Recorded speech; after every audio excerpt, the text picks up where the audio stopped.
Okay, good afternoon. Welcome to February 2020 Green Infrastructure, Climate and Cities seminar series. This is a monthly series. For those of you joining us for the first time, it's great to see such a full house today, and I know we have a lot of people online.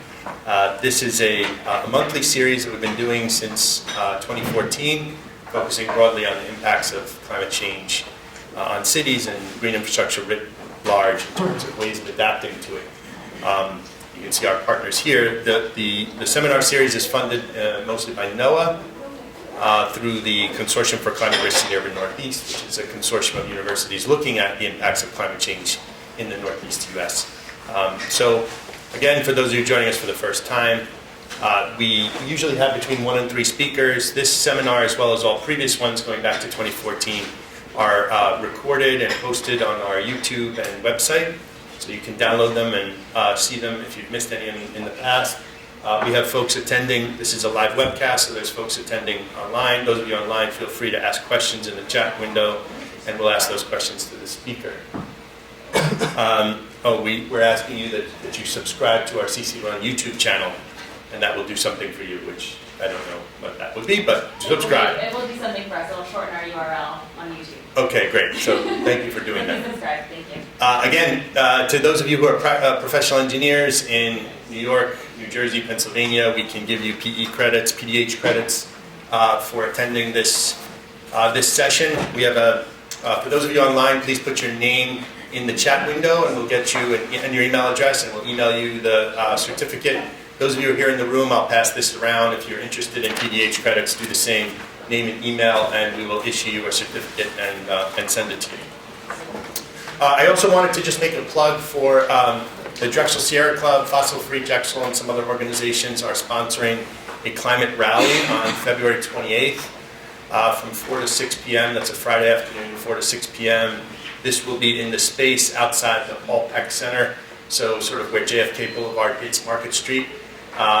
And we're hoping to have a good turnout, and if it is a good turnout, there's a good likelihood that this will become a regular, not a seminar series, but a regular rally that we'll do once a month to start to bring more attention to the climate crisis that we're facing. So we have some flyers, and we'll pass those around if you're interested, but please do join us. This is open to all, not just the Drexel community, even folks who are not from the Drexel community. This is a public space. So also before getting into today's session, which is focusing on Eastwick, I just wanted to make a plug for next month. We're focusing on stormwater management, and this session will be emphasizing some of the work that CC Run has been doing in a series of another webinar series on extreme precipitation and stormwater. So please join us for that, beginning of March. So just by way of introduction, last month's session focused broadly on managed retreat, and not just on the physical questions of managed retreat, but some of these bigger sort of ethical questions about how do you retreat? How do you contemplate this question of retreat in places that are vulnerable, given their cultural context, given their physical context, given their planning context, who decides, who pays, what are the goals of retreat?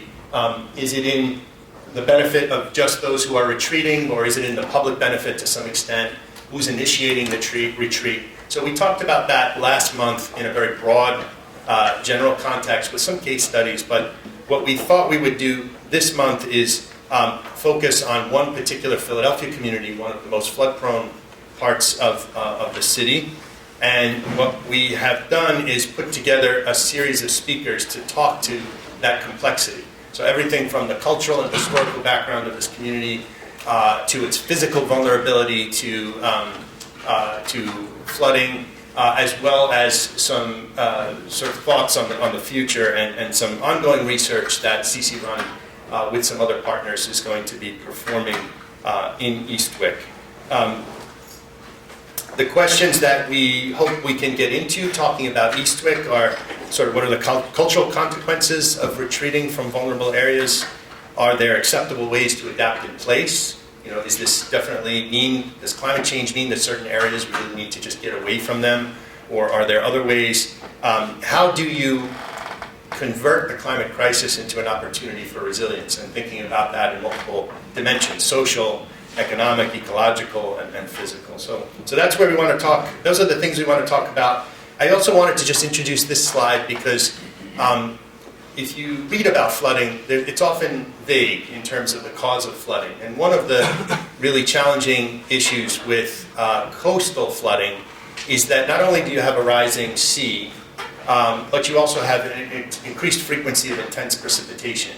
And to some extent, these things are working against each other. So if you build a bigger barrier to keep out the sea, you're also building a bigger bathtub that holds in the precipitation and the runoff that is generated. So there's this question of compound flooding, and you'll see that this is a theme. There are compound dimensions to this problem. And so with that focus, we put together a series of 4 speakers. So kicking it off will be Michael Nairn, who's a professor from UPenn, and he'll be talking about Eastwick from sort of a cultural perspective. Ashley DeCaro from Interface Studio will be talking about the planning dimensions, the planning process in particular there. Christiana Pollack from Princeton Hydro, who's been modeling some of the flooding scenarios.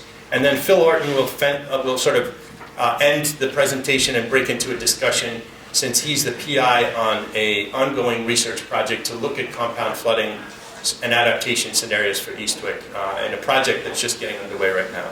So with that, I'll hand it over to Michael, and I'll pass around these PDH credit sheets. So, Michael.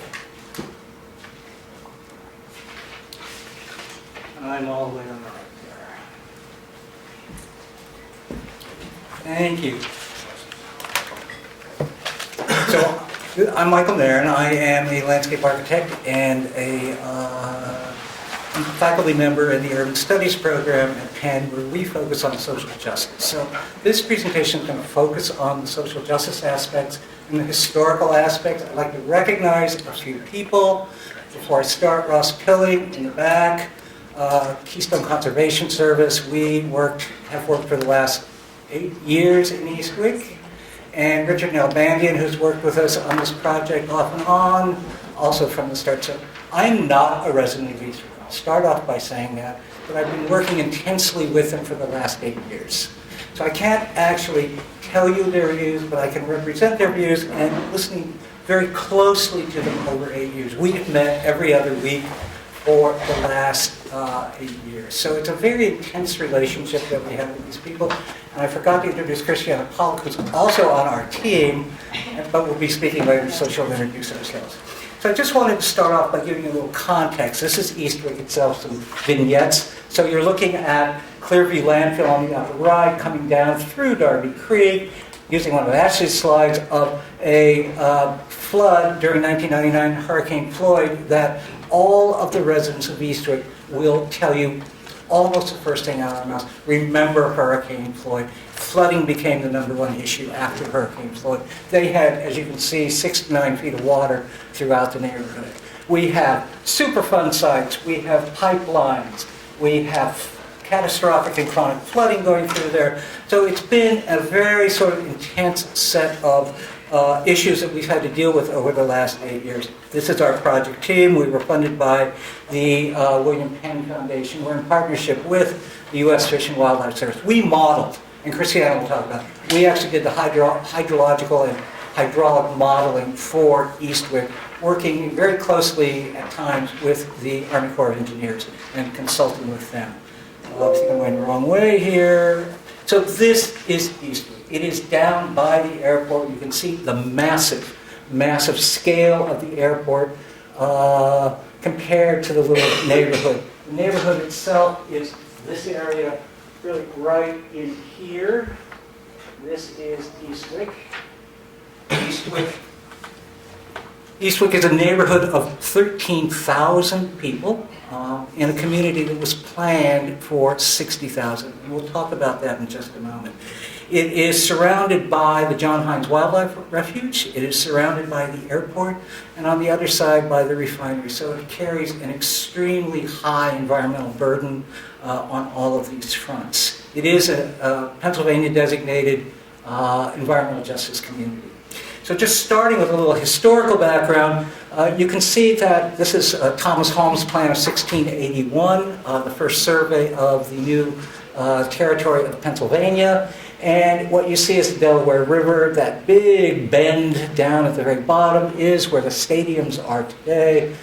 This is, in fact, Thomas Holmes' plan for Philadelphia, the grid plan, which most of you know quite well. The point of this is to really show you that we had 6,000 to 10,000 acres of freshwater tidal wetlands in this area. They are the second most productive biological habitat on the Earth, next to the tropical wetland rainforests. And these 6,000 to 10,000 acres, depending on who you read about what area they're covering, has been reduced to about 285. So it tells you about the state of what has gone on in an area like this. This is also the Schuylkill River Delta. And so what we see is this sort of this very complex situation going of sediment being deposited in this area. It's a tidal area, so we're having mixing all the time. I always like to call this aqueous terrain. It's neither water nor is it land. It's sort of both, and historically went a little bit between both depending on the water levels in the river and where we were.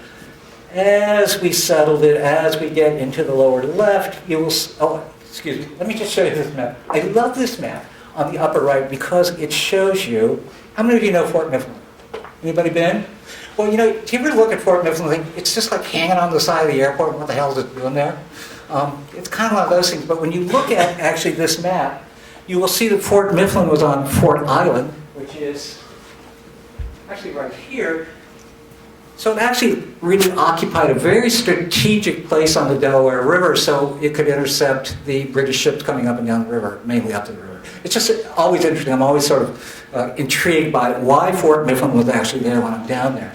On the lower left, you see an 1875 map where the wetlands have been consistently filled, but there's still quite a few of them.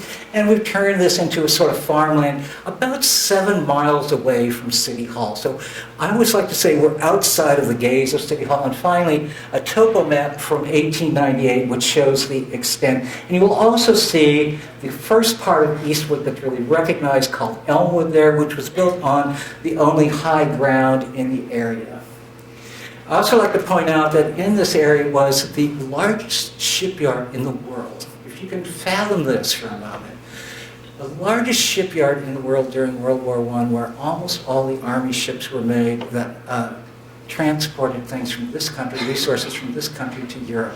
And there isn't a trace of it, not a trace. It was called the Hog Island Shipyard. It was just down, it was just downriver from what we think of the naval shipyard, and it's basically occupies where the airport is today.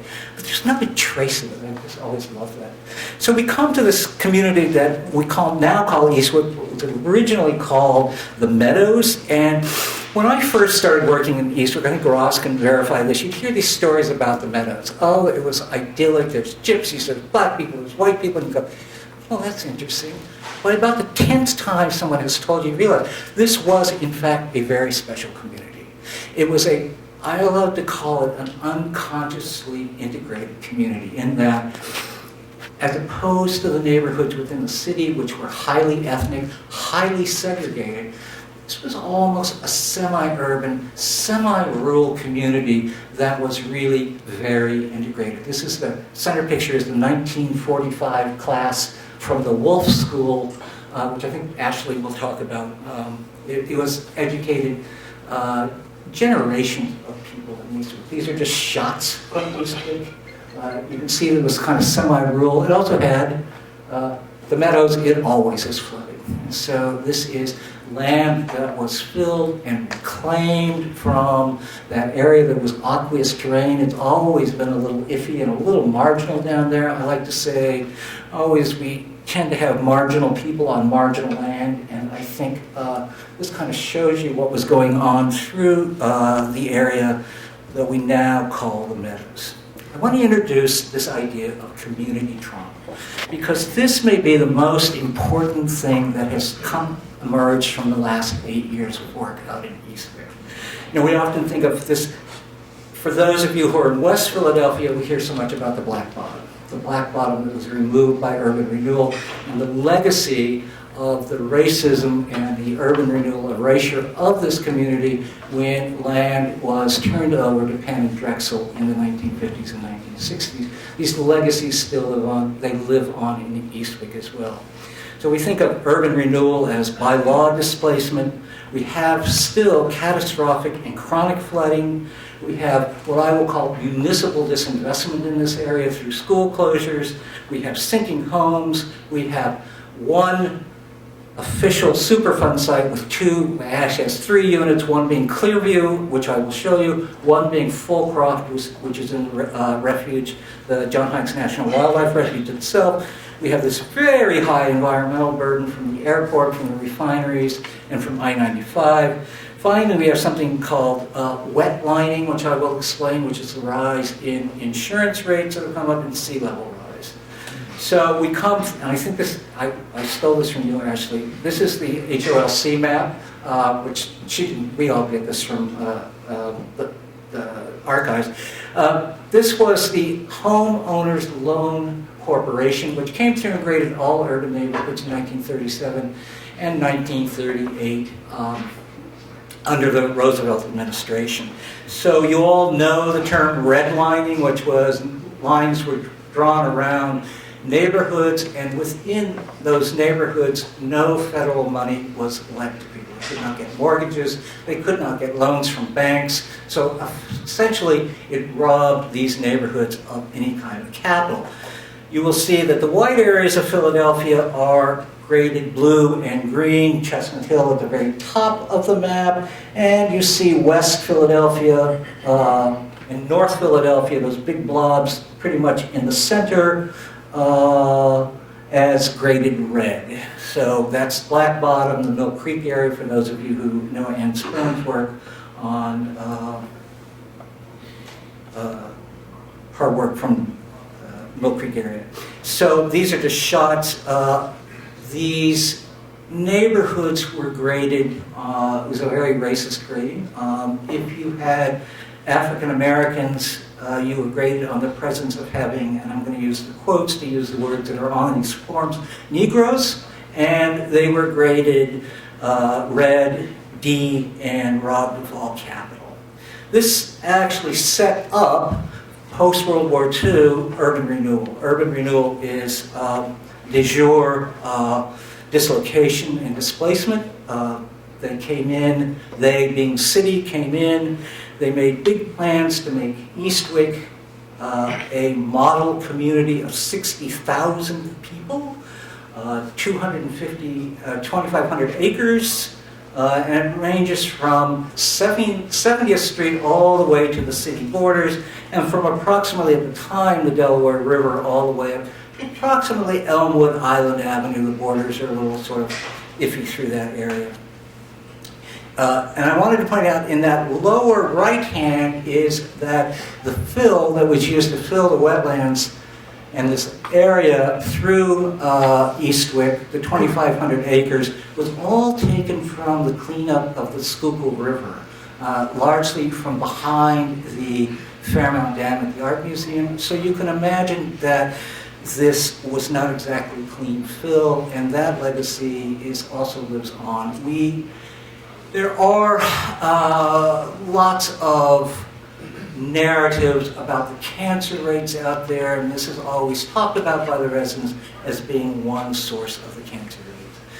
You also say you do not take people's homes without a lot of controversy. So these are just shots of the kinds of meetings that went on through this entire area in the late 1950s as the city came using eminent domain to come through the neighborhood and to forcibly take people's houses.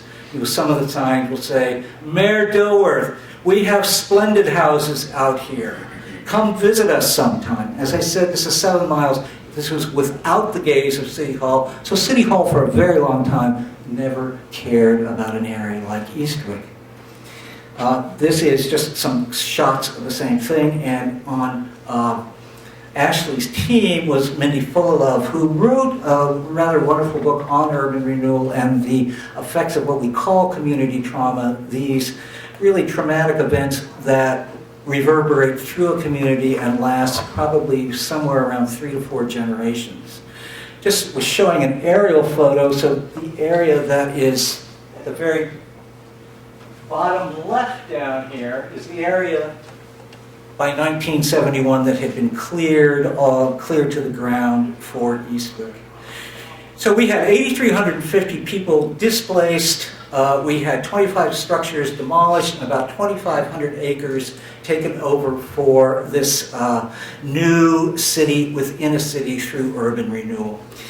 I love this quote, and I almost always show it because it's Ed Bacon in 1975, and you wish you could say, Ed, why didn't you do this in 1955 and have your epiphany then? But he had his epiphany in 1975 after watching the movie Hearts and Minds. Hearts and Minds is a movie about Vietnam, and he was stunned when he somehow realized that you could drop bombs on people, pilots could drop bombs on people, but he says they never smelled the napalm, they never saw the bodies burning. And he comes to make this analogy with urban renewal, that we destroyed these areas with blanket bombing, as if there was no humanity in this section. The thing that happened is the whole concept of the individual treatment of neighborhoods, of essentially saving the neighborhoods and working with neighborhoods and developing systems to raise neighborhood morale, went down the drain. In place of the concept of clearance, of the black areas, total clearance, we've got to have the new forces of clean environmental going and evaluation of success or failure, not based on the total false middle-class standards, which we used when we were dealing with poverty families. The whole concept of working with neighborhoods, working with individuals, treating and having separate programs for each individual structure was washed away. So, in Eastwick now, as that legacy of the fill that came from behind the Schuylkill, behind Fairmount Dam on the Schuylkill River, we have sinking homes that the Army Corps is investigating. In 2012, we had what we call Urban Renewal Redux, which was when they took homes from people in the 1950s under urban renewal, they flipped them to the New Eastwick Corporation. New Eastwick Corporation was Reynolds Aluminum, who supplied the capital, and the Corman Corporation, Corman Residential, which built and developed the houses themselves. In 2012, one of the residents, Leonard Stewart, came out and he was walking his dog and saw all of these people surveying an area right across from the entrance of the John Hines Wildlife Refuge, and he asked the guys what they were surveying for. And he said, oh, Corman's building a new development here. And no one had said a word to the refuge, and no one had said a word to the residents. This was all done in secret because it was a court settlement between a suit where the city had sued Corman, and Corman had countersued the city over the value of property at the foot of 84th Street where the Wawa now stands. And the settlement was that Corman could have 37 acres of this to build 733 new units of housing, and the airport would get the remaining land, somewhere around 80 acres, for unspecified uses. As you can imagine, with this legacy of urban renewal living through the 50s, this just came right back to haunt everyone. So the neighborhood organized, they stood up. Ross is actually one of the very first organizers. Amy Laura Kahn helped, and the neighbors got together and stopped this particular development. I have to tell this story because our council person in here is Kenyatta Johnson. You may have read about him in the news this week. Unfortunate news, but he had just been elected, and he had won the whole district by 86 votes. And Anna Berna, who had retired, who had been city council president for 1 million years, and I mean that, had just said, oh, it's fine, everybody will support this, just do it. And he was shocked when suddenly the whole neighborhood was raised up in opposition to this new development that Corman was proposed.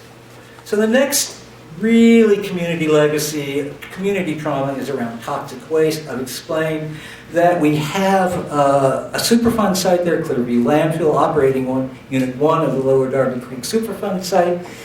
And it's kind of surprising when you realize, of course, that you would build a neighborhood that is not just on, but adjacent to a toxic waste dump. This was a municipal dump. It was, by standards.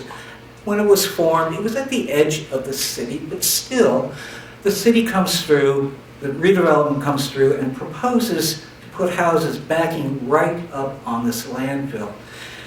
There are stories that we hear all the time about the cancer rates in Eastwick, about little kids who went up the hill onto the Superfund site and 3 days later came down in a coma and died. But the state epidemiologist came through and said, oh, no, you don't have the cancer rates that are higher than anyone else. Even though now that the EPA, which we are now in the remedial action, which is the actual reconstruction of the Superfund site, has removed the soil up down to about 3 feet in many of these houses surrounding Clearview Landfill. On the upper left is Earl, who should have been here today, but has some RFP work that's a request for a proposal on a couple of projects that Ashley will tell you about that the neighborhood is very concerned about, and they are all have been obsessed through the last couple of weeks on this.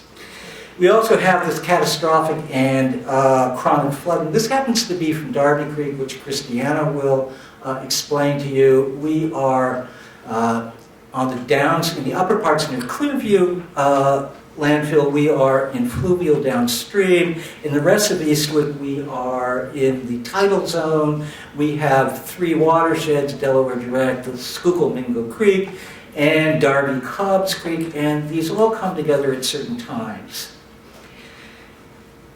One of the last ones I will talk about just for a moment in this idea of community investment, and maybe why retreat is such a difficult issue in a place like Eastwick, is we have what I'll term municipal disinvestment. And that is school closures. They closed 3 of the 4 schools in Eastwick in the 2013 school closings. So you can begin to understand that when a school is taken away, your future is taken away. The idea that you will no longer have children educated in your community gives you a really bleak forecast. And the last one I'll actually talk about is this thing we call wetlining, which is from, the term itself came from Lorene Carey when we were sitting back in a research colloquium, and I was showing her this stuff. You need a world-class playwright to come up with the term, but it's the rising insurance rates due to the changes in infant. So you can imagine that in 2012, this wasn't much of an issue until suddenly we have bigger waters coming through and flood insurance rates start to rise astronomically overnight.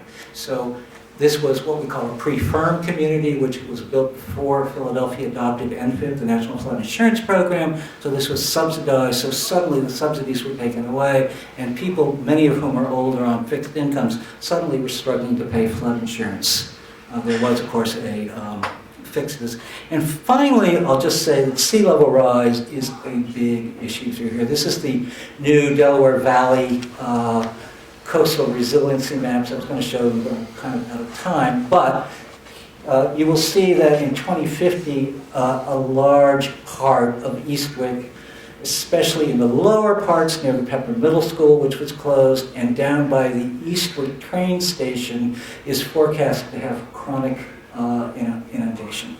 So I will turn this over to Ashley now. And the last thing I will just say is that this was a community that was promised for 60,000 people with parks, community centers, libraries, churches, and we see a very incomplete, vacant community of 13,000 people. Thank you.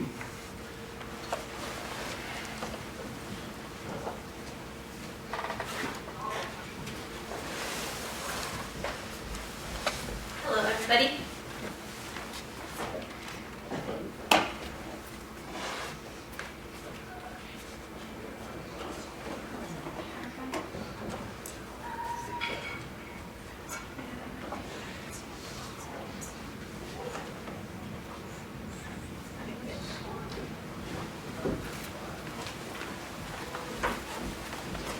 Michael stole a little bit of my thunder, so I'm going to run through my slides very quickly in the first couple bunch. And I was told that last month you talked about managed retreat, and it broke my heart, to be honest. And I spent 2 years working in Eastwick, not as long as Michael, but I think I got a pretty good feel of what it's like to live there and what different residents feel. And I will start off this by saying that I don't think managed retreat is an option for Eastwick. And I'm going to run through the history of why I think that and how we kind of came up with the 50-50 split on how to potentially solve Eastwick's problems. Again, I'll just run through these really quickly because Michael did a good job of covering the context. But Eastwick is in the southwest of Philadelphia, right across from International Airport. I tried to integrate a bunch of quotes here that were told to us by different interviews that we had. We conducted 42 different interviews with different stakeholders in Eastwick throughout our process. And because any residents couldn't be here today, I just wanted to make sure that their voices kind of came through in this presentation. But like Michael said, this was an area that was known for flooding throughout the 20th century. It also experienced redlining. I love this title of this news. This was taken from the Temple Archives. It was a news article that says, "Newsflash is Eastwick again," which is kind of this constant flooding always happening to the neighborhood. And by the 1950s, city representatives believed that this area was underutilized. They pointed to low density auto junkyards, burning garbage dumps, and open drainage canals that populated Eastwick, and they designated the area as blighted. And when you work in Eastwick, the term blighted in this kind of characterization is a trigger word. I think that it was used to call this area that was, as Michael said, very well populated, but very well loved and very integrated. And they kind of use that excuse and kind of use infrastructure issues to say that we need to redevelop this area. So this is kind of that plan superimposed on our maps. The development was to provide new housing for 45,000 people, completed schools, parks, commercial, and industrial areas. And like Michael said, despite years of opposition, the plan moved forward. In the end, they acquired almost 5,800 properties, and they relocated 8,000 residents. And he also stole this slide, but they ended up bringing 15 million cubic yards of fill into the redevelopment area. But due to numerous engineering and design challenges, it was too expensive to actually complete the plan that they started. So in the end, only 4,200 new housing units were constructed, along with 2 new schools, the Penrose Plaza Shopping Center, but the full vision was never realized. So this is an aerial trace that I did of what it was in 1945 before the redevelopment plan. This is a map of what was supposed to happen in 1957 of that red drawing I showed before. And this is what actually happened in 2018. So our kind of charge was to help the neighborhood think about those yellow areas that were now vacant and were once a thriving community.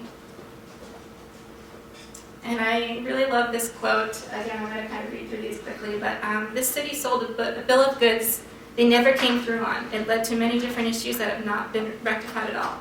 Not one. And so it is my hope that the city will take a new, fresh look at what needs to be done, but never ignore how we got here in the first place. So again, we were kind of charged with thinking about planning for each of these 3 sites. It was really hard to get the residents to understand exactly how big this is. It's 190 acres, which is about half the size of the Navy Yard or FDR Park. And you could fit 30 Rittenhouse squares in this area. So just a little brief history of who lived there today. These are just numbers for the lower census tract, so they're a little bit different than Michael's, but our current planning area, there used to be 3,600 residents, and now there's 2,400, so it's 67% of the residential population that used to be there. And like Michael said, this neighborhood was fully integrated, so you can chart the demographics over time. And after the 1957 plan, it really ruined the characteristics of this integrated neighborhood, and it's now mostly African American. And just back to that term blighted, I get really angry when people talk about this area as kind of disadvantaged. I would not describe Eastwick as an impoverished community. In fact, there's only 9% of the population in the lower Eastwick tract that is experiencing poverty. And the median household income is mostly above the city average. That little census tract, 39%, that's mostly due to a low-income housing project that's in the area. And before I started this project, the head of our steering committee, who's an Eastwick resident, told me that Eastwick was a fiery bunch. And I always really loved that description of them because they are really charged. And this was a photo of from my view of our very first public meeting. Everyone came armed with signs demanding resources for their neighborhood. So again, quickly kind of glossing over what Michael had described. This area is within the 100-year flood zone, and it does suffer this threat from sea level rise. You'll see in the lower right corner the kind of max production covering all of the Cover School site and a lot of the 128-acre site. Eastwick has these really wide streets that were constructed as part of the urban renewal plan. You can see in the top some comparisons to Broad Street and JFK and Market Street. All of these streets in Eastwick, these like large boulevards, are way wider than that, almost twice the size. So we think that there's a lot of room to improve that situation. And those really wide streets create these barriers throughout the neighborhood. So 84th Street really does act like a divide. And all the neighborhood residents kind of call these little pockets of the neighborhood by these different names. Oh, and just an interesting thing about this map, everything that is in pink is old Eastwick, the old kind of footprint of buildings that were existing before redevelopment. The legacy of urban renewal, you can kind of see it by these dead-end streets in the neighborhood. In some instances, you'll just drive and then it stops when there's Jersey barriers. So I think that has a really big impact on residents' quality of life. And the impacts of vacancy, there's a lot of short dumping in the neighborhood. And kind of all of these different threats that Michael described coming together in just this one kind of map. Again, a quote from a resident. We have 2 Superfund sites, Clearview and Fulcroft. We are surrounded by industry, utility plants, energy solutions, the airport. There are flooding issues, we have sinking homes, we have short dumping that is out of control. All of these things add to the detrimental health issue for the residents and stakeholders that are there. So I know what you're thinking, why live here? There's a sense in this community that what I get is that people really love living here, and they love the proximity to nature, they love the aesthetic beauty, they love how quiet it is, they love the access to nature. It is kind of a suburb in the city, and this is kind of that old framework of buildings, pre-urban renewal. You are really close to the Hines. You are close to the Eastwick Garden, which is the largest community garden space in the city. And this quote here, I think, gets to it all. But at this garden, you can have a 20 by 20 foot plot, and you can have enough resources to feed your entire family for a year. So it's just a really incredible space within the neighborhood. And there's also all of these wild animals. This is I tried to get this shot when I was driving around, but it's a turkey.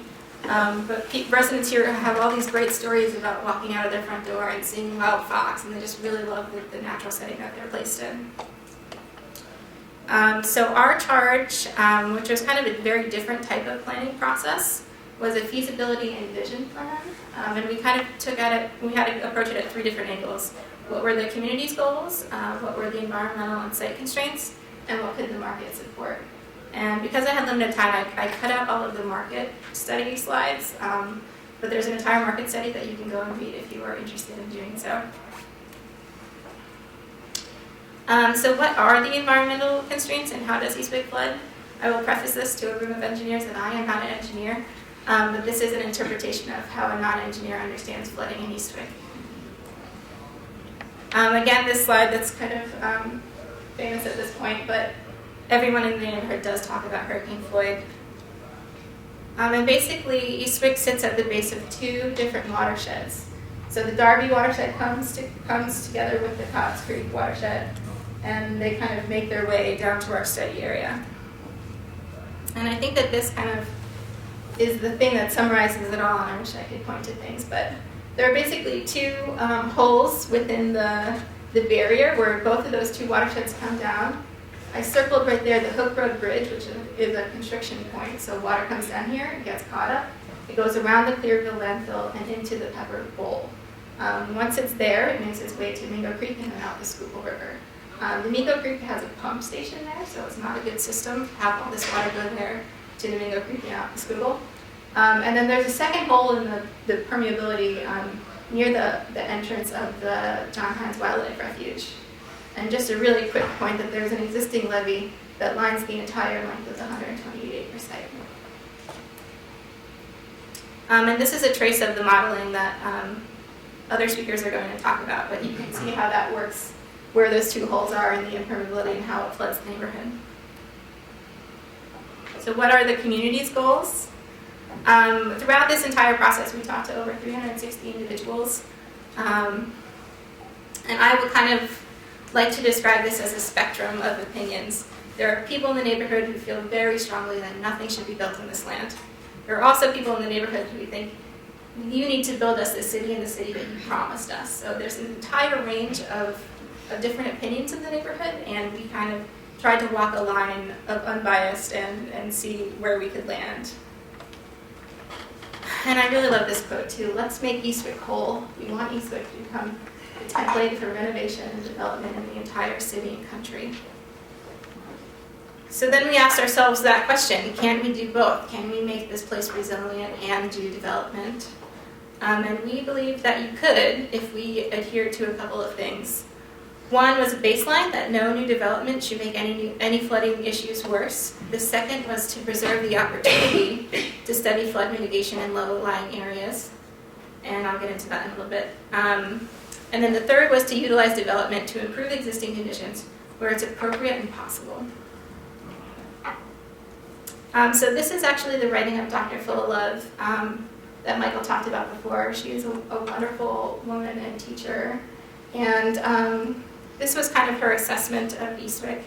And I will say that Michael kind of skipped over a part that in her book, Root Shot, one of her patients was a resident of Eastwick who experienced getting kicked out of Eastwick, the relocation, and it affected his life deeply.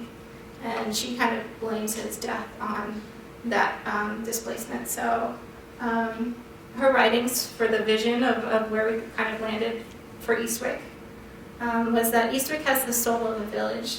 People love the proximity to nature and the quiet, pastoral setting that Eastwick lacks, yet Eastwick lacks the organization of the village. It is no main street with a set of inviting shops that serve as a gathering place and crossroads.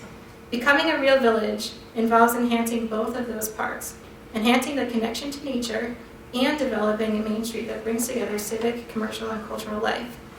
Finally, becoming a village in the city means solving the numerous disconnections within the neighborhood and between the neighborhood and the rest of the city. That would make it easy to navigate, hospitable, and charming. So how do we achieve the vision? And I know that there are a lot of great thinkers in here that have a lot of different opinions. But we were kind of thinking about this in a very practical way. And here's kind of the thought process, so I can distill it. That open space does help to address flooding and provide amenities to residents, but requires money to build and maintain. Ownership of flood infrastructure. Once you build it, you are liable for it. And that's something I never really thought about before this project, but when you talk to the water department or different city agencies, nobody wants to build flood infrastructure for Eastwick. They don't want to touch it, and it's a reality that I think that everyone really needs to have in their mind when thinking about solutions for Eastwick is who is going to build this stuff, and are they going to be liable for it? And then the third piece is that development can help provide money for open space infrastructure and improvements, and make Eastwick more valuable, and that is in quotes for a purpose. There was a sad but underlying theme kind of coming from the Army Corps that, I'm going to try to phrase this politically correct, but if you build more things in Eastwick, the neighborhood will be seen as more valuable, so it will be worth protecting a little bit more. So right now, the housing stock is a little depressed. There's not really a lot to quote. save. So our thinking was if you do some kind of investments there, maybe it'll cause some people to actually care about this place and actually invest in this flooding infrastructure. So then we kind of landed on this general premise for our approach to this thing. How can we leverage private development to build the things the community wants to see while making it more resilient? So if the city's not going to do it and the Army Corps is maybe not going to do it, maybe we can get private developers to do it. And this is the kind of general sense for how that flooding diagram works. Currently everything goes to the Pepper Bowl. It's the lowest elevation, and I'll get into that in a little bit. But right now it's pumped to the Mingo Creek, and maybe we can preserve some of that land to get excess water out through the Hines. So this was the original idea. The Army Corps is looking at maybe constructing a levee to help plug that first hole at the top.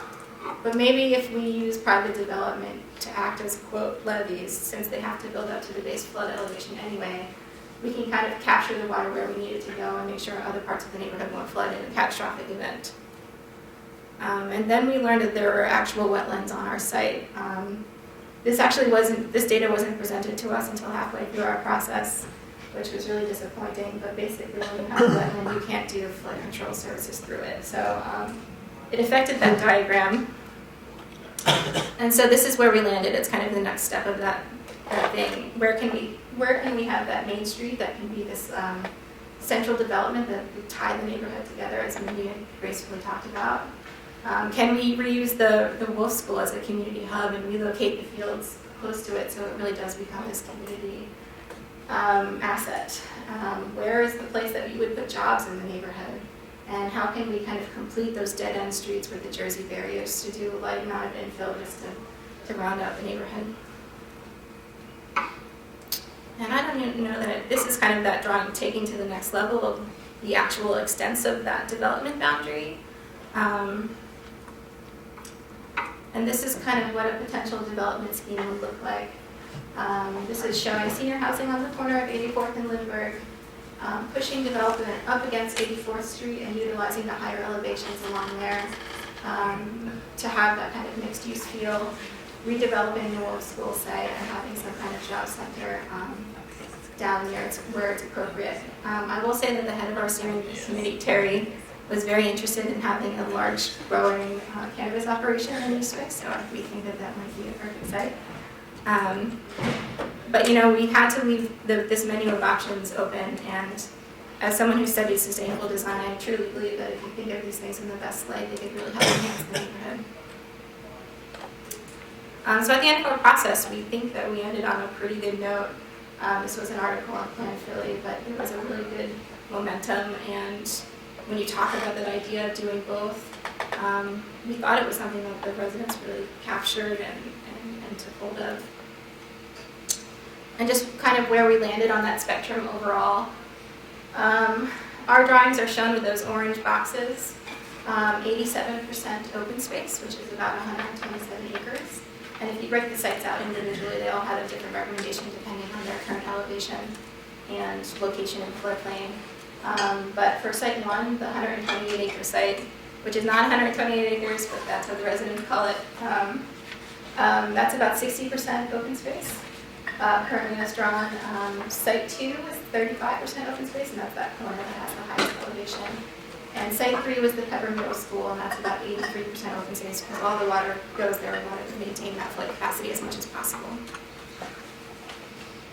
And this is maybe my favorite quote of the whole project, in that we did a presentation to city officials after talking about that split of this being mostly an open space recommendation and why. And the city officials asked our landscape architect, you mean you can't develop all of this land? And he said, I mean, we went to the moon. So the idea being that we could do anything. This is America, and we can do these great engineering feats. Should we is the question. I think that we landed in a mostly open space agenda, but we could do it if they wanted to. And so this is my last slide. I have a couple of personal pleas. Again, given the history of eminent domain in this neighborhood and its massive failure, I think that relocation is not an option. And with all the brain power in this room, I think that we should all be working to figure out a way that we can truly do both and make Eastwick whole. I think that everyone should really consider who can implement these ideas. If it's not private development, maybe it's a university partnership and they need a new arboretum, or maybe we can petition the Army Corps to take things a little bit more seriously. Is the airport a potential partner if they have deep pockets? Is there some kind of rich conservationist that wants to step in? I just think that I've seen a lot of ideas for Eastwick and no one ever really talks about the reality of getting it done. And finally, the last one is to take your role as experts seriously. And, I think, again, this goes back to all open space agendas from a lot of experts or engineers in the neighborhood. A lot of people do want to see some kind of development, and how can we make that happen? And can we be balanced and objective when presenting that information to the neighborhood? That's it.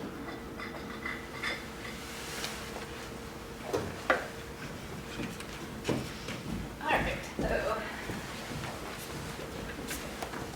I have to stand here for the microphone. Yeah, I'm sorry.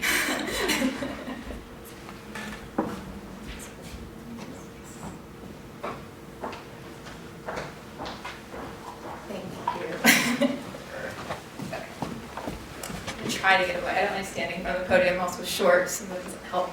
So hello, my name is Christiana. I'm presenting a project more on the hydrology and hydraulics analysis of the flooding situation going on in Eastwick. So I'm taking a little bit more of an objective perspective.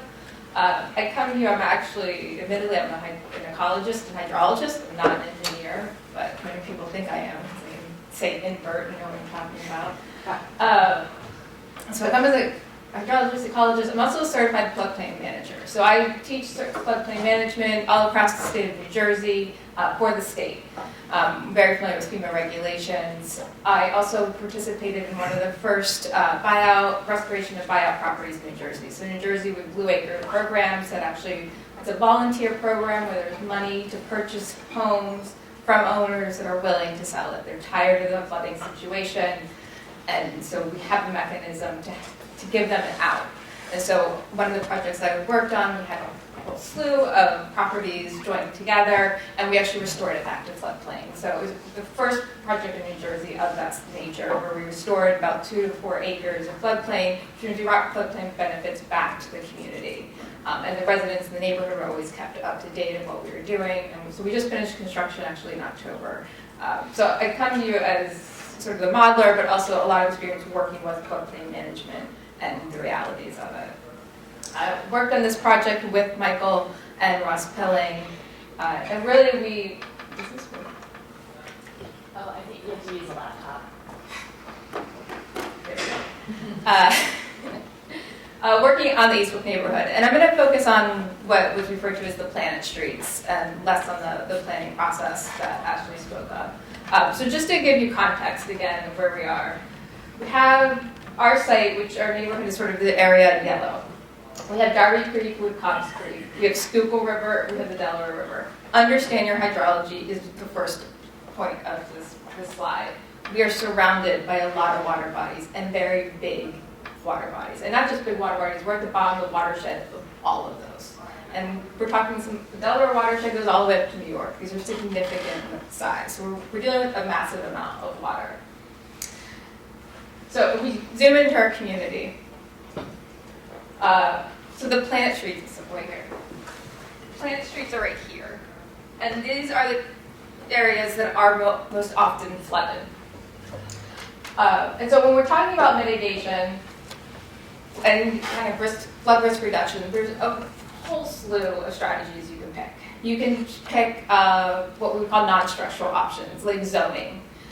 Mostly in floodplain, you only want to zone parks or open space because you're reducing the risk of anyone living in those properties. You can also have on-site mitigation, so elevating homes if that's permissible. There's also managed retreat or buyouts. So a lot of people get the word retreat and cringe, but if you want to talk about buyouts, they're voluntary. That is the single-handed best way to reduce flood risk because you're taking people out of the floodplain. You can also alter stream dynamics. And for our project, we focused on the stream dynamics because there were a lot of questions in the neighborhood about, well, we have this landfill, we have this, we have that, that's what's causing our flooding. So we wanted to get to the heart of that a little bit more and start to answer questions. And so when we look at stream dynamics, there are a handful of constrictions that we're looking at. Ashley mentioned the Hook River, or the Hook Bridge, which is actually the least of the worries of the entire community. So the first one's the confluence of where Darby Creek and Cobbs Creek meet. And to give people an idea, I'm going to use some transportation analogies, but think you have two highways merging together into one lane. And you're naturally going to have a backup in the cars as you would with the water. And at that confluence, it's very high elevation, right behind the confluence, so there's very little places for the water to go. So it backs up and then it finds the lowest elevation it can to get out of the channel. We do have the Hook Road construction, or Hook Road constriction, that's 84th Street. And so anytime, using the road car analogy, if you're driving down a road, there's 2 lanes, you're going down to 1.5 lanes. Again, you're going to see a change, you're going to see a backup. And we call that backwater or back flooding. So that's what's happening at the Hook Road constriction. Now, the elephant in the room is the landfill. While it looks all nice and pretty and vegetated, it's actually about 80 feet higher than the stream bed. We call that basically a disconnection between the floodplain and the channel. Not what you're looking for. Anytime you're talking about stream restoration, you want the stream and the floodplain to be connected because that's how a stream functions and it allows water to go into its floodplain. So we have this huge constriction, so 80 feet high, that water has nowhere to go. And so that in itself is creating a significant backup. And what's happening, where that red dot is, that's the low hole, and Ashley showed that in one of her figures, the hole where the water goes. So all this water is being backed up for multiple reasons, and that's the outlet point it's finding, because that's the lowest elevation. So elevation drives the movement of water. We know water moves downhill, it's going to find the lowest point it can. So that red dot is where the water is going during a riverine flooding situation. So what does the flooding look like? This is the FEMA 1% floodplain. And I'm going to say we don't use 100-year term anymore. 100 years is misleading. It's a 1% annual chance floodplain, which means annual chance flood hazard, which means every year statistically you have 1 out of 100 chance, 1 out of 100 times you have that flood event occurring. It can happen back to back. It doesn't matter. Ellicott City is the best example in Maryland, where they've had 2 1,000-year events in 3 years. They know that flooding can be catastrophic. So we look at a riverine flooding, and there's some key pieces of information. So this is FEMA's 1% and 0.2% flood hazard zone. And we have our site that holds in red again. You have the hashed area, that's your floodway. Do you guys know what a floodway is? So it's the area that needs to remain open to permit passage of the 1% storm. It's very, very sensitive to any kind of development. It pretty much, if you try to build in it, it will exacerbate flooding everywhere else significantly. So you really try to stay out of the floodway. And then we have the blue, that's your 1% area floodplain. The squiggly lines there, you have elevations. Those are what FEMA calls your base flood elevations. Now what's interesting, that's a riverine setting, because I can tell by looking at the squiggly lines. So it's a fluvial system, they're looking at with precipitation coming down. We move to the right, we have sort of, it's a zone AE, it has an elevation below it. Now we've moved into a coastal system. So you have a riverine up here, you have a coastal over here, so that's really from the Delaware. And then in between it, it says zone A, and that zone A literally just means approximate.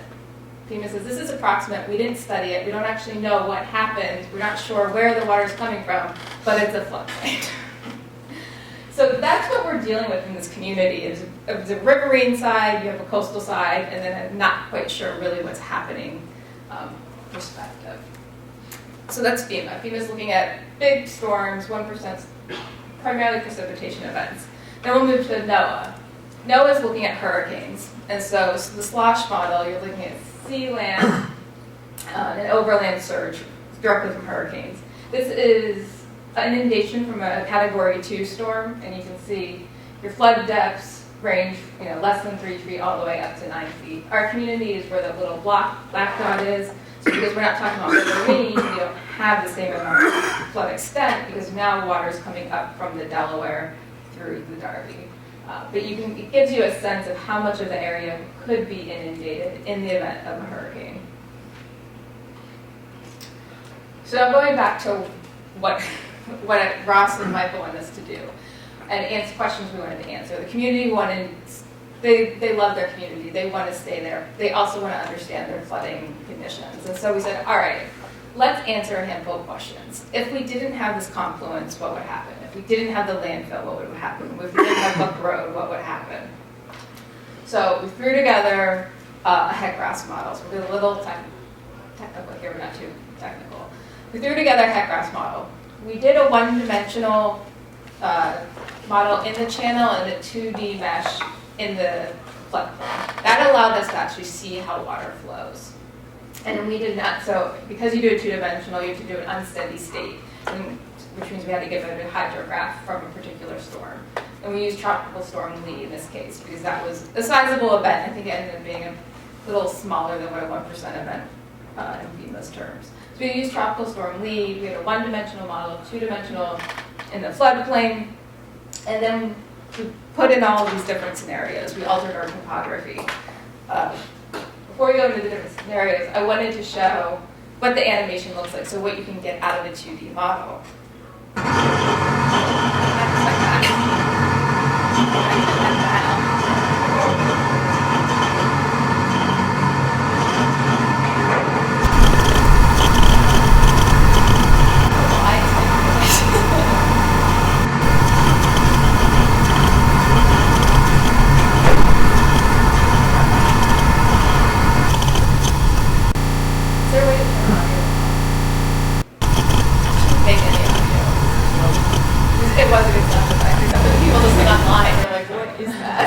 Is there another one? Or- There will be one shortly. Okay, yeah. Okay, so hopefully you weren't distracted by the noise. You can see how water flowed, and everything originated at, I played again for us, but it's good. I can, do you want to put it in? Yeah. Oh,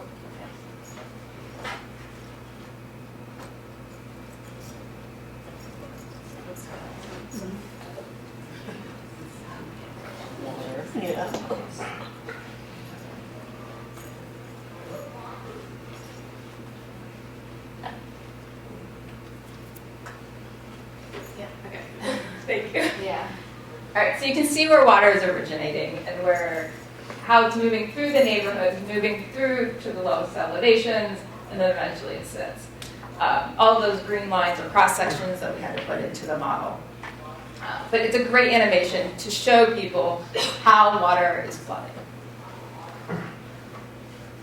So we had a handful. So we'll start to introduce compound flooding. So we built this model. And we wanted to look at both fluvial influence and storm surge, because that was often lost when you're talking about these communities that are having flooding issues from both sides. It's not, you can't just address one or the other. You're going to have both. So we used our Tropical Storm Lee hydrograph, and we put in the surge from the FEMA +%, which is actually about elevation 8.6 and ABD 88. Because we wanted to see some of this as the baseline. We sort of needed a control to understand how our proposed strategies might help. So you have your FEMA, and then you have your slosh surge. In the slosh, remember, is the NOAA model. That's your one. In this case, we used a Category 1 storm. The reason why we used Category 1, that's about a 1% annual chance of happening in this region of the country. The likelihood of the Category 5 is so minimal, and it's so high, of like 15 feet of water. It's just overwhelming, and you can't really plan for that type of event. So interestingly, the FEMA surge was actually a little bit higher in elevation than the slosh surge. But either way, you have flooding. And so in this case, we set the downstream boundary condition to what those surge elevations would be. And that's how we included both approaches, from both a fluvial perspective and a surge, into our model. So those are sort of, that's what we're looking at. That's our baseline. Now, what strategies do we want to look at? Because there are a handful of strategies when you're talking about stream restoration. So the first one, we look at the pinch point floodplain. And so right at the confluence, that's what we call the pinch point. We said, all right, what if you had a little bit of a floodplain bench, which is somewhere where floodwaters can flow to. It's kind of like a valve on a pipe. It just lets out a little bit of the energy in the system. So if you regraded the area to what is reasonable, you don't want to take over anyone's houses, but if you open up that floodplain, will that help release some of the backwater that eventually floods? So that's one scenario. The second scenario, the channel floodplain restored. So I talked about the landfill, which is a massive beast there. So we said, all right, it's kind of impossible to move the whole thing, but what if we just cut off like 75 feet, we cut into the landfill about 75 feet and created somewhere for the water to go. So if you're driving and you're in 2 lanes and suddenly there's a 3rd lane, everyone starts to move a little bit faster, you don't get to back up. So that would be the intention of a floodplain restoration. If you removed Hook Road, if it wasn't there, what would happen? And then for the landfill, because that's one thing we've heard from the residents over and over. The landfill is what's causing our flooding because it's creating this constriction. We said, all right, well, let's actually put this to the test. Let's answer your questions. And what we found, so we have existing conditions. Existing conditions would be the Tropical Storm Lee without any of our strategies implemented. And then the proposed conditions. So this is the pinch point restored. So if what we did was actually regrade the topography in our model. So if we regraded it, how would it decrease flooding? More or less, it didn't. It didn't make a big difference. We're talking about so much water, it didn't help. So then we looked at the second scenario. If we increased the floodplain into the landfill, what is that going to do? Again, you don't see a big difference. Again, think about we're at the bottom of the watershed. There is so much water in this system. It's just impossible to manage it all. Again, we removed Hook Road. It did virtually nothing. I think the bridge itself is actually an open span, so in itself it already conveys a fair amount of water. You don't have a lot of backflowing from it, so not a big difference. It's interesting. You remove the landfill, and suddenly we've completely altered our flood dynamics. I have an animation. Let me put it on mute.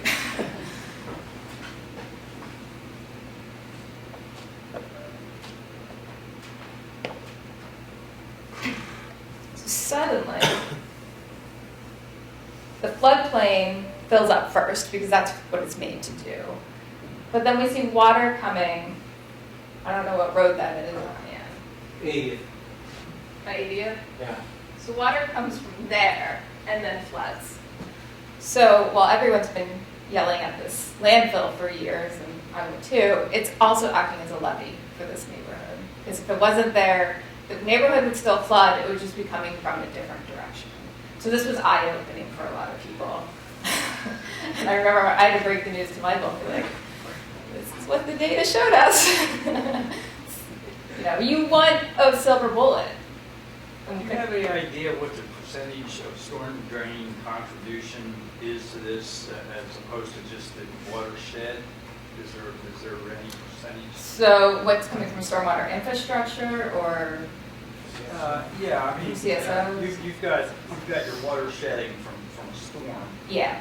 Also, you have these CSOs and Yeah. drainage systems. How much do they contribute, or do they have any influence on the distribution? Like maybe that's how some of that water is getting over the neighborhoods? So they definitely have an influence in how much water is flowing. And oftentimes when we see urbanized watersheds where you have stormwater infrastructure, if anything, it's rapidly increasing your peak flows because you tend to have water that is shunted to the river sooner rather than sitting and slowly making its way. So it will alter the timing of your peak flows.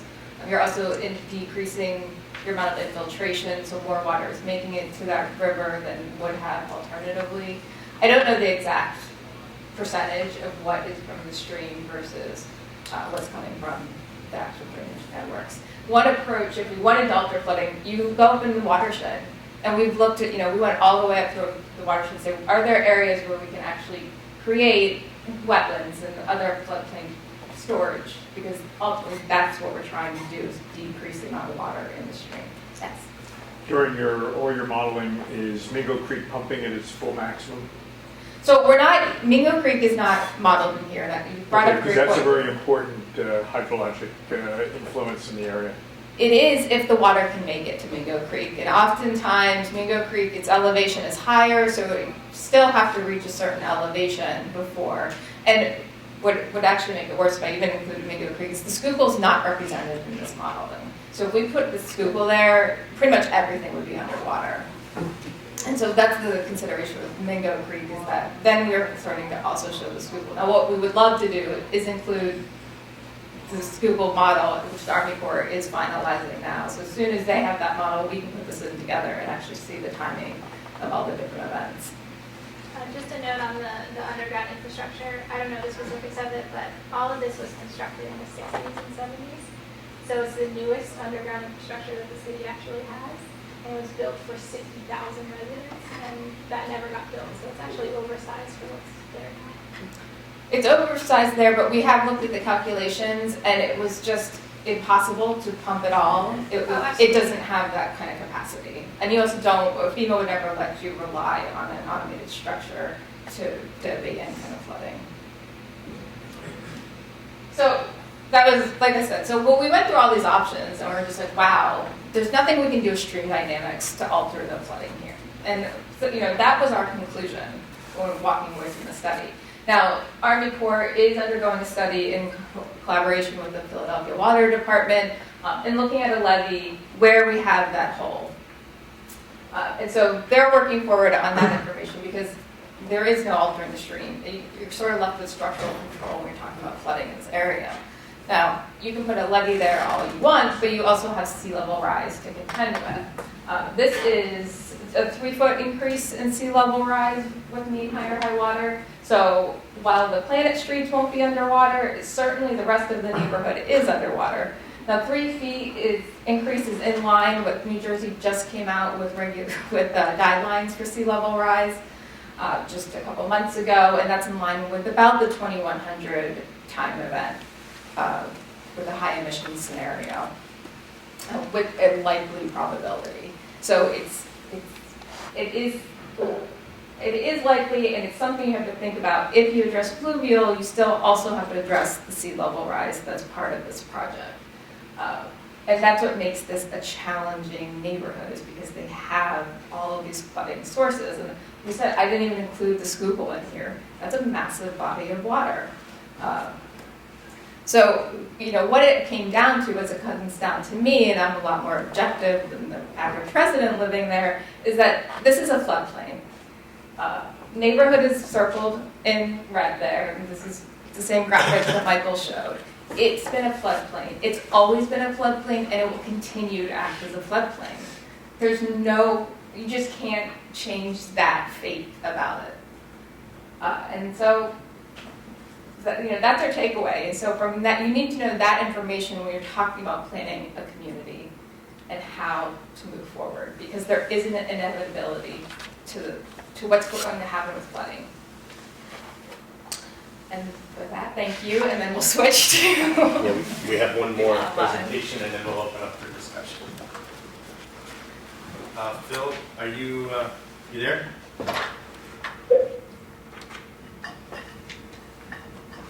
All right, share my screen. Go ahead.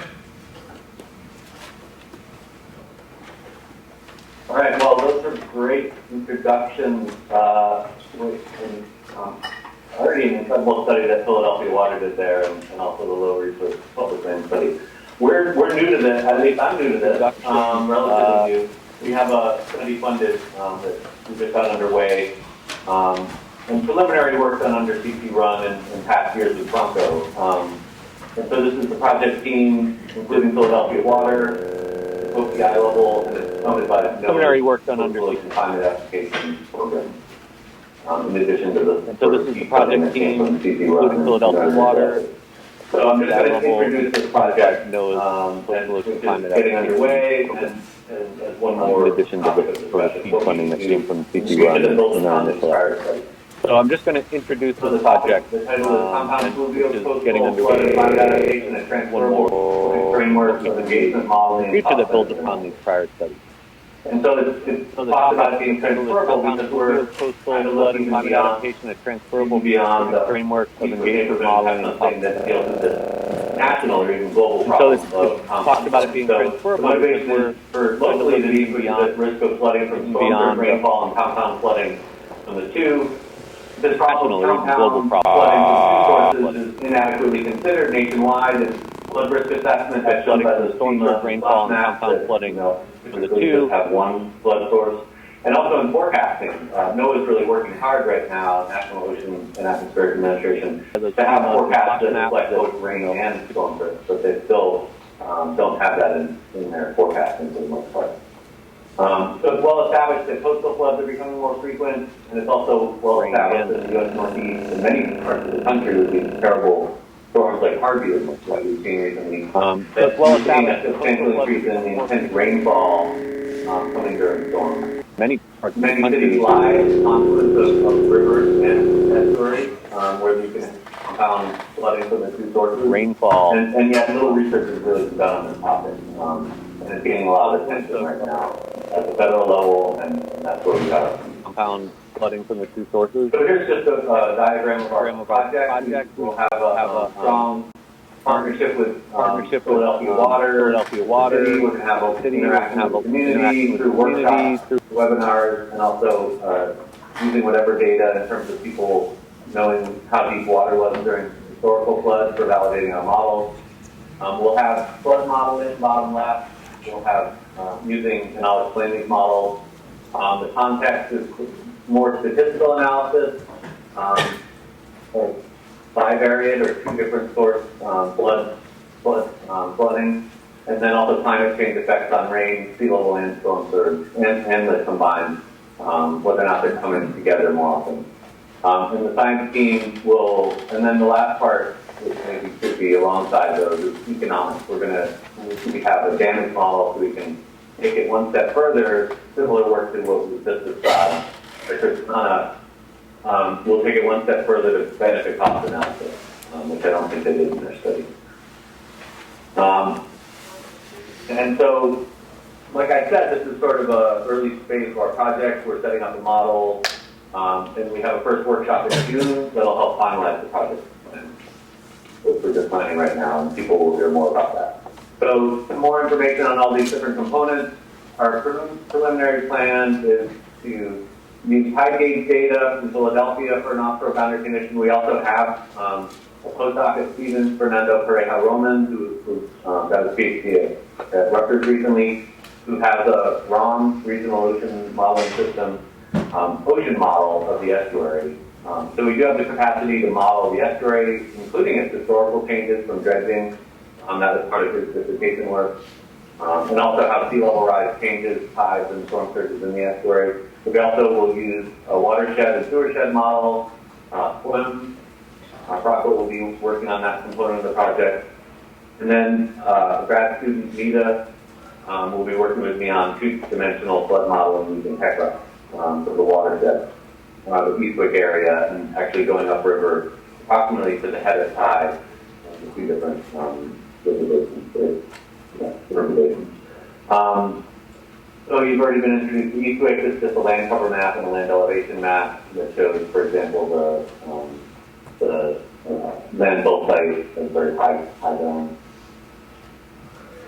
Moving forward, the flood context is here. I'm referring to what was done in a preliminary study by Stevens working with Bronco was that we looked at sort of a mashup of Irene and Sandy, trying to get at this question of how important the ocean end member of the Delaware River tidal and storm surge-driven flood is to flooding in Eastwick. So it was the merger of Irene and Sandy. But in this project, and so that's sort of the background work from a couple years ago with the initial model development that we had. But in this project, we're going to take it one step further and build upon the past work by Philadelphia Water and by our own work, where we do statistical analysis, joint probabilistic analyses of rain or stream flow and storm surge. Maybe also, and a major factor there, it's not just two variables, it's a third variable, and that is the timing, there's the phase dependence of the two. If the rain comes, well in advance of the surge and they don't meet up, then you don't have a problem with compound flooding. You just have two separate problems. But the evidence from storms such as Floyd suggests that they do have some overlapping problems. And then we'll develop a small storm test, so maybe 10 storms instead of just one or a few storms, in order to test our adaptations and evaluate future risks, including climate change, as I mentioned. So the climate change impact we'll look at are sea level rise, incorporating sea levels at different points of the century. Storm surge changes we can incorporate. A colleague of mine here at Stevens Institute, Reza Marsuli, just published a paper with Ming from Princeton looking at how around the country, around the U.S. East and Gulf Coast, changes to hurricanes can worsen storm surge. It's something we all assume is the case. You hear about it a lot, how storms are getting worse. But there's been differing scientific findings. They found that in the Gulf of Mexico, the storm surge was a lot worse, but actually in the U.S. Northeast, storm surges were made only slightly worse by about 5 to 10% by worsening tropical cyclones or changing tropical cyclones. And so we could apply that as a factorial increase in storm surge. On storm precip, we're going to use different approaches. I think this is an old version of the talk. So we're not sure actually what the approaches are. We could discuss that more. We're open to different methods for that. But those are some of the things we have used in the past within our project team of bias correction and social justice in the case. And then in terms of compound floods, there was a study in 2015 by a collaborator of mine, Thomas Wall, that found that not only did storm surges increase and rain floods increase, but also their correlation between the two. So co-occurrence of the hazards were also increasing. All right, so in terms of economics and modeling storm surge risk reduction benefits, this is just a diagram demonstrating the process. Keeping it short, we have, as I mentioned, something like 10 floods that represent different return periods or probabilities of storms. So going from the left, then we model each storm. We model them also with sea level rise, so we can capture the present day and the future hazards. We look at damages using the FDA damage assessment model or HAZAS, so one is from the Corps of Engineers, one is from FEMA. We have different options of model. And then lastly, we use the adaptation benefit we run the models without adaptation, and then we also run them with adaptation. So that part is very similar to what the Philadelphia water study was doing. And then computing the differences in damages and using the probability information, we can come up with an estimate of annual expected benefit from having adaptations, and then integrating that into the future, we can look at the long-term present day value. So that's pretty common methods actually for benefit cost analysis, such as what the Corps of Engineers may be doing in their studies. This is just an example of how in Jamaica Bay, New York City, where JFK Airport is, we did a similar kind of work for a recent study, and you even can have a map of the adaptation benefits from an adaptation. In this case, it was a landscape change of the inlet to an estuary, sort of an undredging of formerly dredged deep channel, and how much benefit you have based on sort of put on a spatial map. So an important part of the project, as I mentioned, is community engagement. The initial workshop will review all these past studies and ongoing studies, such as the Corps of Engineers study, and try to think about how we'll get community input on how we can build upon that. We'll present our capabilities and our tentative plans, and we'll adjust our plan as needed.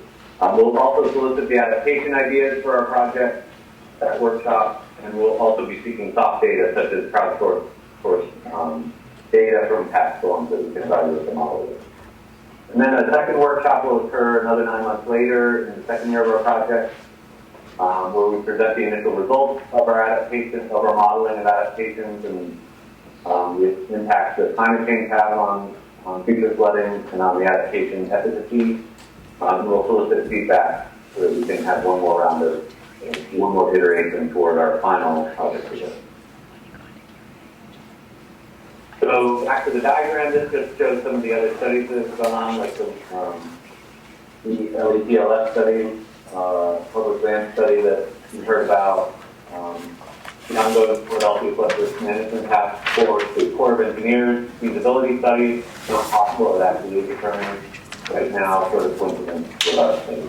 And then the CP Run initial study back in 2017, and we see that as an ongoing, something that continues to keep our work ongoing and along. And then, so we are forming a model advisory panel with people like Christiana will be invited to help advise our project modeling and make sure that we're learning from past work and we've been building upon it. Transferability is important. I won't dwell on this, but that's important to the funding agency that we create things, tools that are reusable for other sites that have the same problem with compound flooding around the country.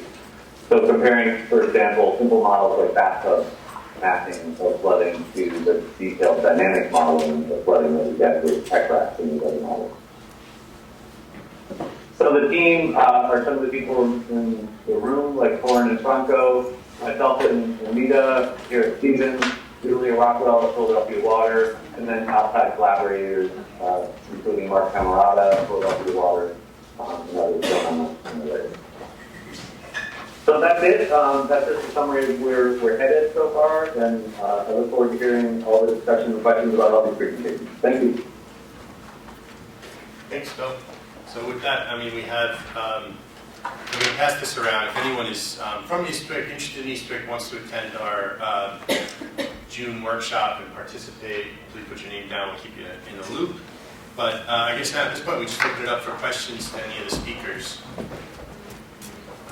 So maybe, I don't know if this, go ahead. Oh, okay. Yeah, so I don't know if our speakers are around. Yeah, so go ahead. Just a couple of pessimistic notes, and I'd like to be proven wrong. I wonder if, with respect to sea level rise, that you're taking account of the fact that our rate along the middle Atlantic coast is approximately 2 to 3 times the global average because of subsidence, because of the unloading of New England and isostatic rebound. So we have that disadvantage.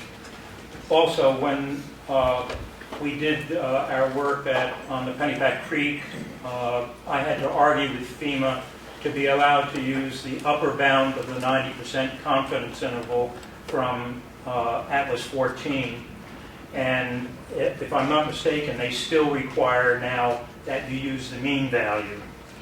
And I went back and looked at daily precip figures, not overlapping with Atlas 14, but going all the way back to overlap with TP40.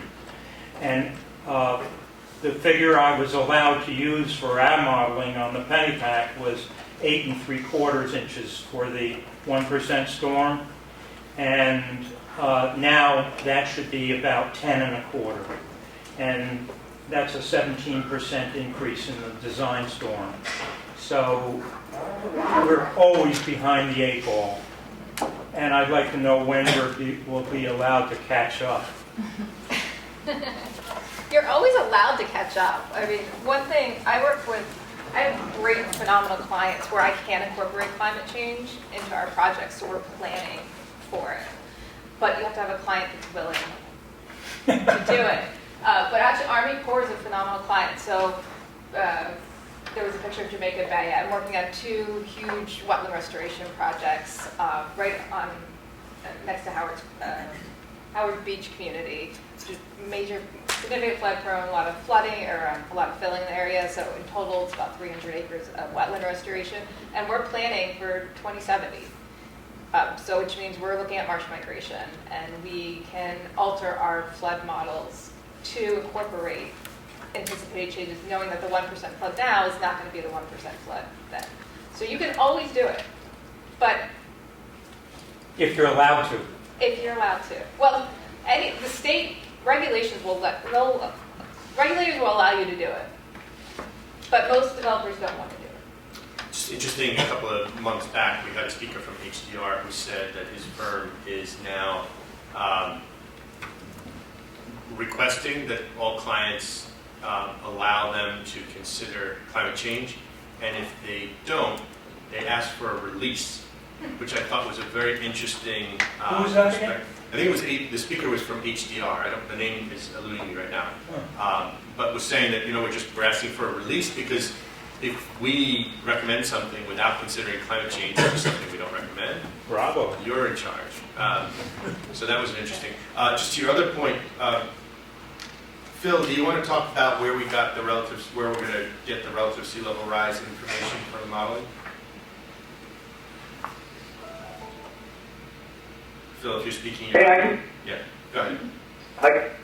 You were pessimistic, but I could just put in a tiny note of optimism, and that is New Jersey coast has had 2 feet of sea level rise because this land subsidence problem you're talking about, which it can be it can be due to the removal of the ice from the last ice age, and this thing is going on for thousands of years.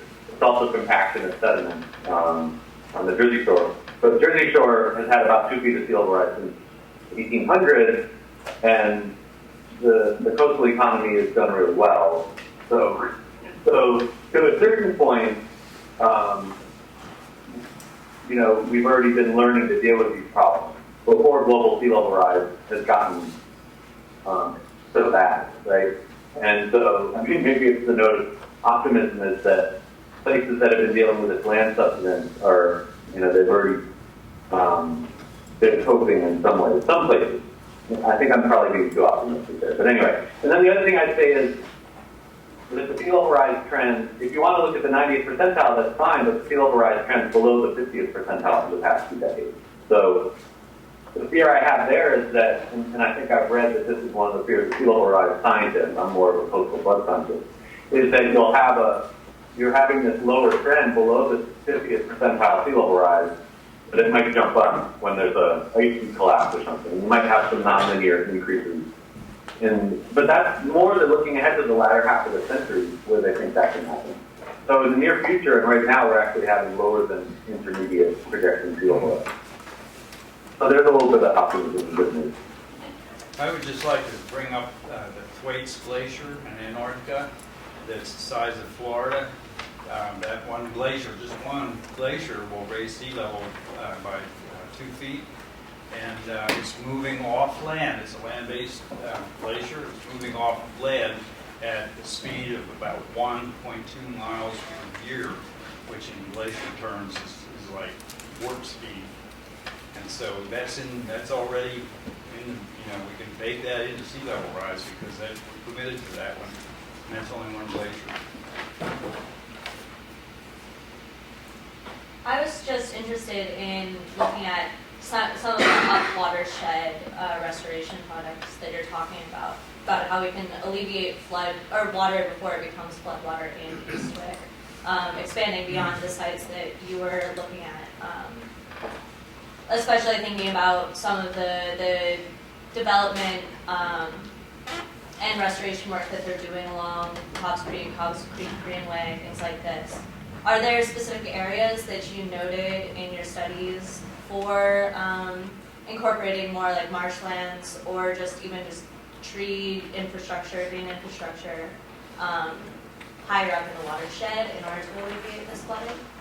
We did do a thorough analysis. We met with Karen Holmes from Delaware County about opportunities where it's a publicly owned property, because that's the easiest place to implement those projects. I know there's a couple of other larger top Creek projects that I hope they incorporate some type of flood storage, but it's a private client, so it's ultimately up to them what they decide to do.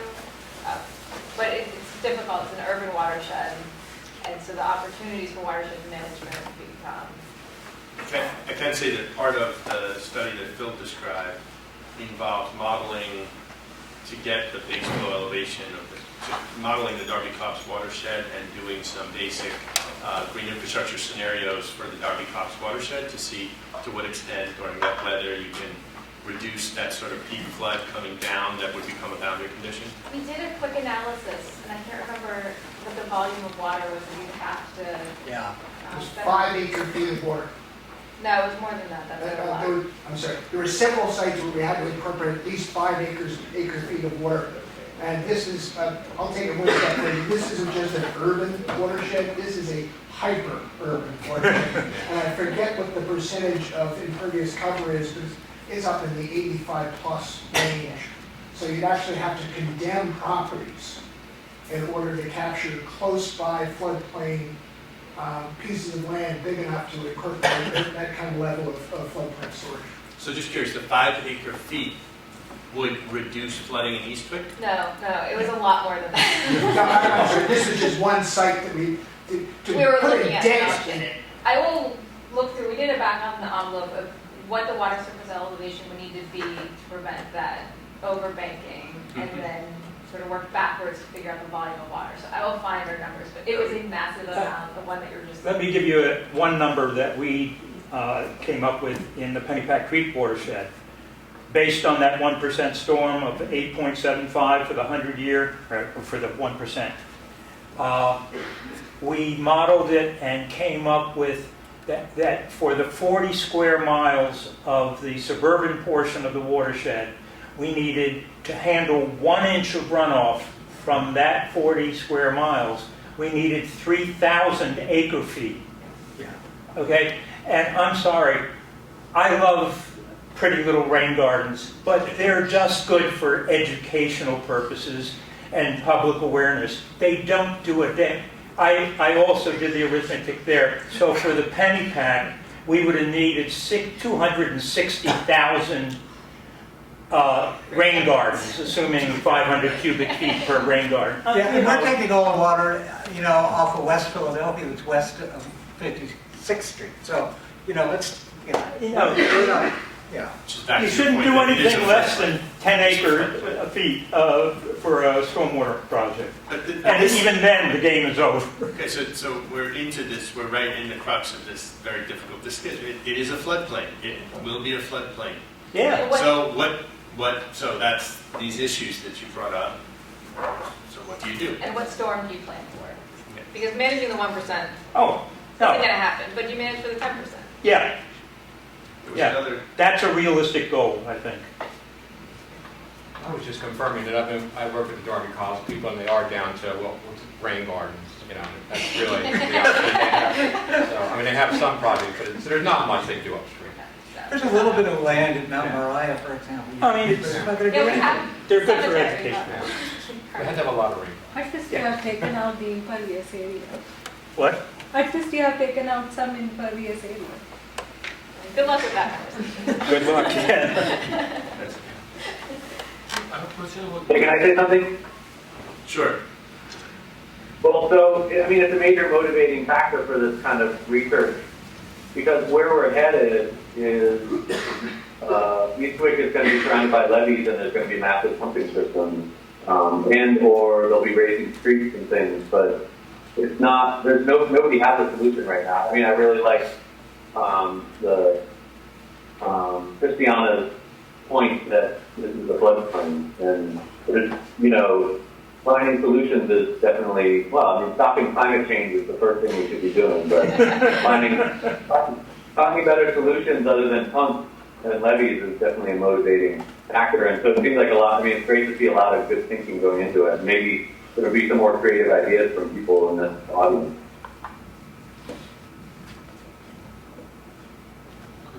I have a question about that, the simulation of that flooding. Yeah. So, what is the land cover around that river? And do you think that, for example, if we have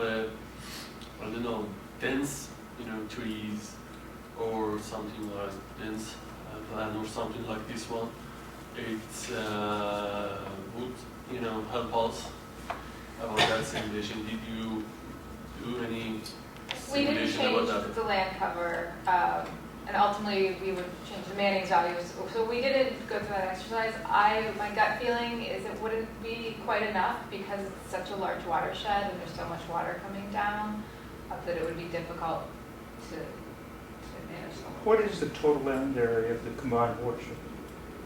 Oh, I used to know that off the top of my head. You mean the Darby Cox watershed? Yeah. I can look at that. Sorry, I don't mean to put you on the spot. No, I had it on my desk recently too. Well, you still have backwater from the Delaware. And Yeah, so it's, you still have one watershed, then you have another watershed. that you kind of will. So, the question remains, what do you do?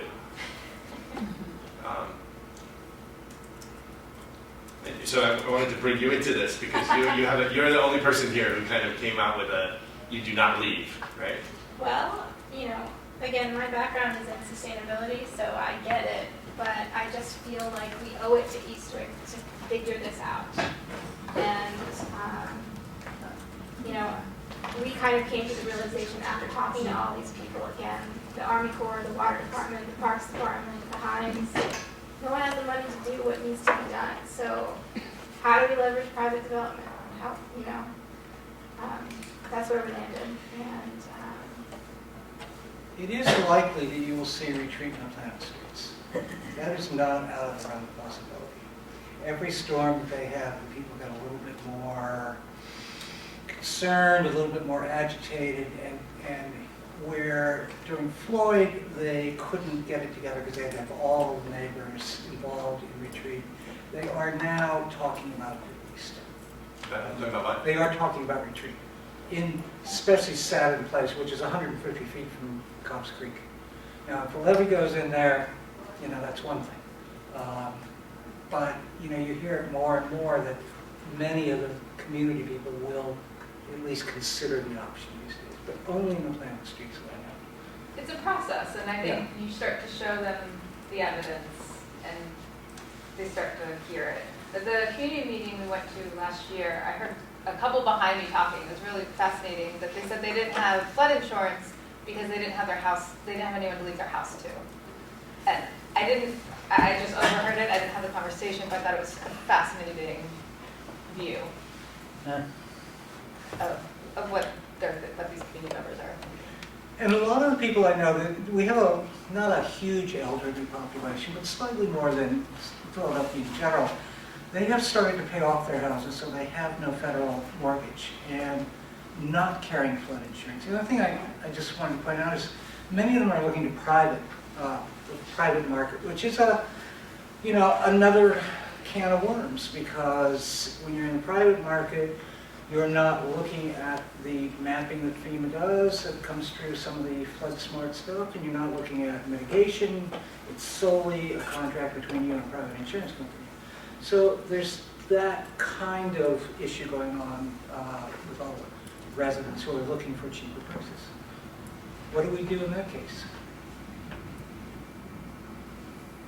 Who's going to fund it? Who's going to fund mitigation? Some of it's being funded through the premiums themselves, but that being. I think one of the most fascinating things, if anyone's following FEMA and the direction they're going, they are moving away. So they're in the process of reworking their rate system because they know it's not working. But they're moving towards mitigation, and not mitigation in hard engineering like levees, mitigation as in more natural systems. And one telltale is that they're 2019, they passed the Disaster Recovery Act, where now I believe it's 6% of all of the previous year's disasters, all that money is going towards mitigation, because they know that mitigation pays. It's for every dollar invested in mitigation, it decreases $7 in damages. So FEMA is moving in this direction, and even having less reliance on their mapping, because they also can't keep paying for all of this mapping. So they are pushing mitigation. Now, that doesn't help Philadelphia because there aren't a lot of areas for mitigation. So when I talk about mitigation, I'm talking about wetland creation or stream restoration, those types of approaches. One of the things that I've heard about that, so one of the problems, and you sort of alluded to it,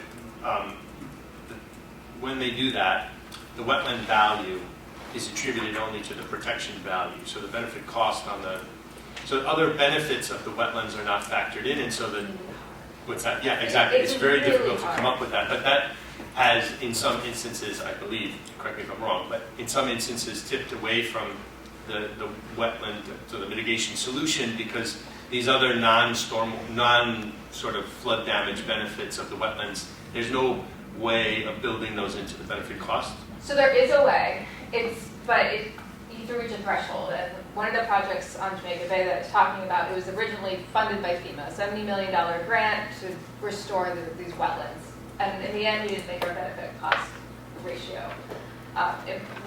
Once you reach 8/10 or 8.85 of a benefit cost ratio, you can start to incorporate the ecological value of wetlands, but not until you reach that. Once you reach 8/10 of what? It's until your ratio reaches 0.85.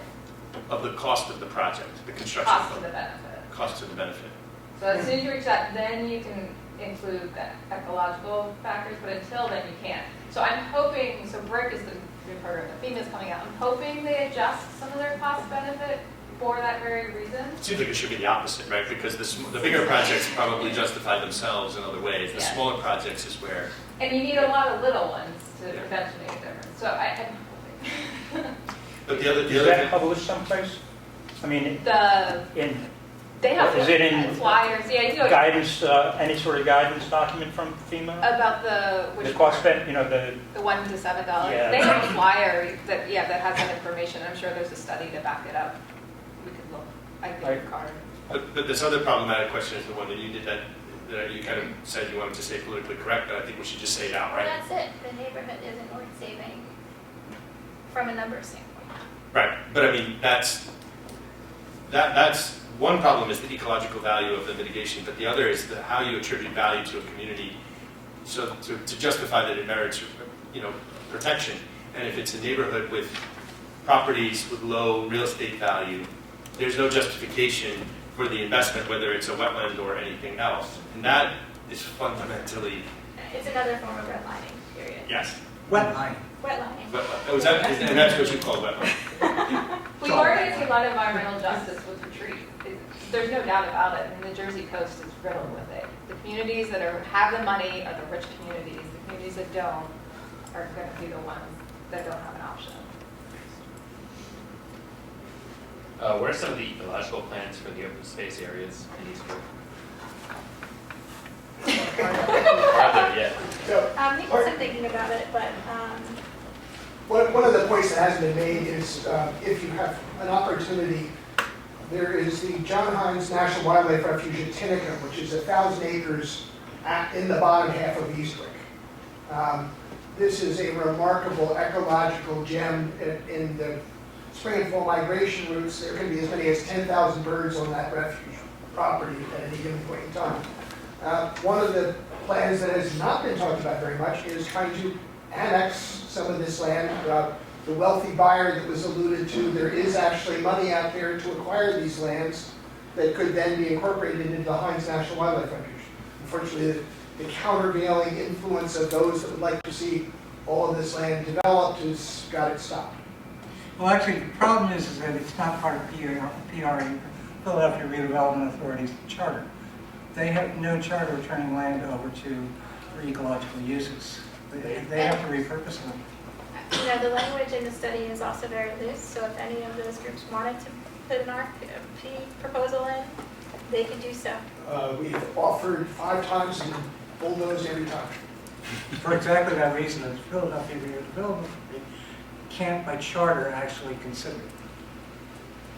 But I'll agree, things that would work in that area, wetlands. It has a very high water table. Putting houses there would be disastrous. You're going to only exacerbate subsidence. You're going to displace floodwaters. So I would love to see a forested wetland in that area. It would take very little work to get it to that point. I want to underscore that this area, that has been pointed out over and over again, was 6,000 to 10,000 acres of an herbaceous tidal marsh. That's what it wants to be. Yes. That's what it should be. The depth of season high water table is so shallow that trying to do any kind of infiltration anywhere in this neighborhood is moot. And the only thing they can do is buffer these storms with, you'll knock down the storms to some degree with some kind of, our ideal would be a bottomland forested tidal wetland.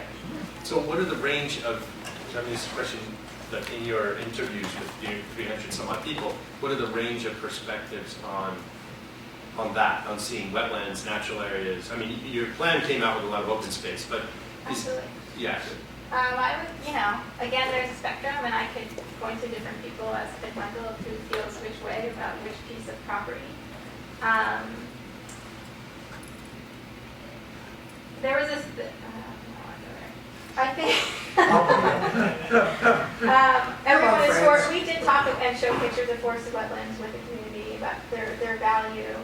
We do think that if we did allow some development in some places, that we can get the forested wetlands into the places that are shown in green on those maps.